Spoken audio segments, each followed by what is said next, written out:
Assalamualaikum warahmatullahi wabarakatuh.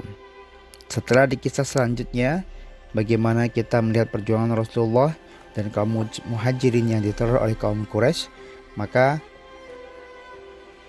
kita akan memasuki kisah-kisah berikutnya. Sebelum hijrah ke Madinah, Rasulullah Shallallahu Alaihi Wasallam sholat di Baitullah, tempatnya di antara Rukun Yamani dan Syam. Beliau menghadap Baitul Maqdis, lokasinya berada di Palestina, arah utara Ka'bah. Jadi wajah Rasulullah Shallallahu Alaihi Wasallam tetap mengarah ke Ka'bah, akan tetapi ketika pindah ke Madinah, hal tersebut tentu tidak dapat dilakukan. Rasulullah Shallallahu Alaihi Wasallam merasa sedih. Beliau lebih suka sholat menghadap Ka'bah. Beliau pun berdoa agar kiblat dipindahkan arahnya ke Baitullah. Pada pertengahan bulan Rajab tahun 2 Hijriah, doa Rasulullah Shallallahu Alaihi Wasallam dikabulkan oleh Allah Subhanahu Wa Taala. Tepatnya 17 bulan setelah beliau meninggalkan Mekah, Allah Subhanahu Wa Taala menurunkan firman-Nya dalam surat Al-Baqarah ayat 144. Isinya adalah perintah untuk berkiblat kepada Baitullah. Salat pertama menghadap ke Baitullah yang dilakukan oleh Rasulullah Shallallahu Alaihi Wasallam adalah salat asar di Masjid Nabawi. Salat itu dilaksanakan secara berjamaah. Usai salat berjamaah, salah seorang yang bermakmum kepada Rasulullah Shallallahu Alaihi Wasallam pergi melewati Masjid Bani Salamah. Di masjid itu para sahabat sedang sholat berjamaah. Mereka sedang dalam posisi rukuk menghadap Baitul Maqdis. Lantas orang itu berkata, "Demi Allah, baru saja saya sholat bersama Rasulullah Shallallahu Alaihi Wasallam menghadap ke Baitullah di Mekah." Dengan segera mereka berganti arah kiblat menjadi menghadap ke Baitullah. Proses perpindahan arah kiblat itu tidak membuat sholat batal. Mereka pun tidak mengulangi sholat yang telah dikerjakan. Masjid Bani Salamah tersebut kini dinamakan Masjid Qiblatain. Dinamai seperti itu karena masjid tersebut memiliki dua mihrab.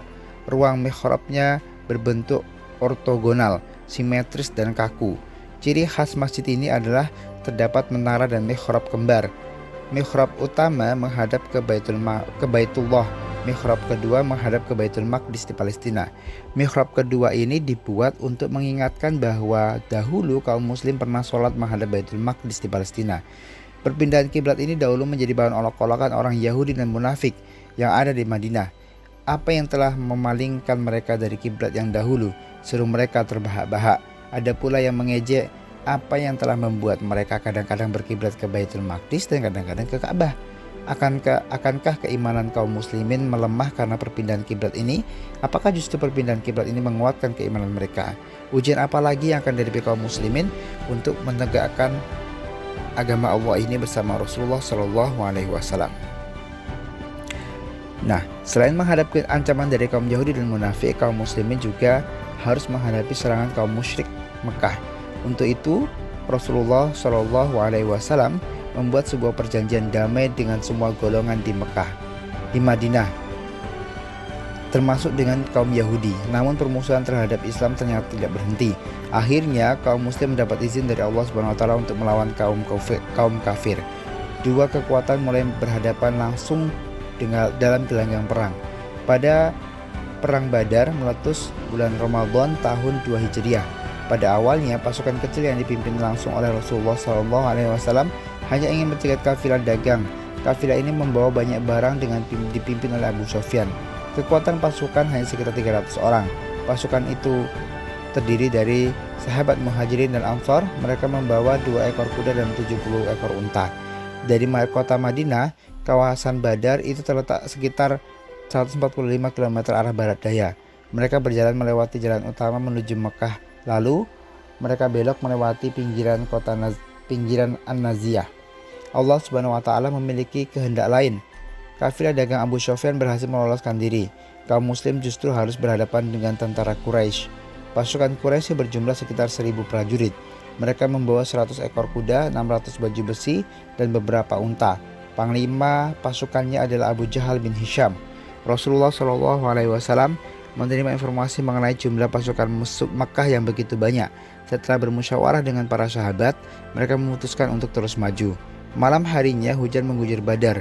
Hujan lebat menggetarkan hati musyrik Quraisy, sementara itu tekad kaum muslim justru semakin kuat. Atas usul Khabab bin Munzir, pasukan muslim segera menguasai sumur Badar. Rasulullah Shallallahu Alaihi Wasallam memimpin pasukan dari sebuah tenda. Tenda itu dibangun di atas bukit, sebelah timur laut medan perang. Sejumlah pemuda Ansor mengawal beliau. Rasulullah Shallallahu Alaihi Wasallam memeriksa pasukan. Beliau meluruskan barisan pasukan lalu kembali ke tenda. Di sana beliau kembali berzikir dan berdoa. Saat pertempuran sedang berlangsung, Rasulullah SAW berteriak lantang, "Wahai Abu Bakar, sampaikan kabar gembira ini. Pertolongan Allah telah tiba." Jibril sedang memegang tali kekang kuda yang ditungganginya di antara debu-debu. Komando perang diteruskan beliau dengan penuh semangat. Bangkitlah menuju surga yang luasnya seluas langit dan bumi. Para sahabat berperang dengan semangat yang sangat membara. Mereka bercita-cita meraih surga. Perang Badar dimenangkan kaum muslimin, sebanyak 14 orang syahid. Sementara itu 70 orang pembesar Quraisy tewas. Mereka adalah Utbah bin Rabi'ah, Syaibah bin Rabi'ah, Umayyah bin Khalaf, Abu Jahal, dan banyak lagi. Apakah setelah peperangan ini teror Quraisy dan akan berhenti? Bagaimana perjuangan kaum muslim selanjutnya?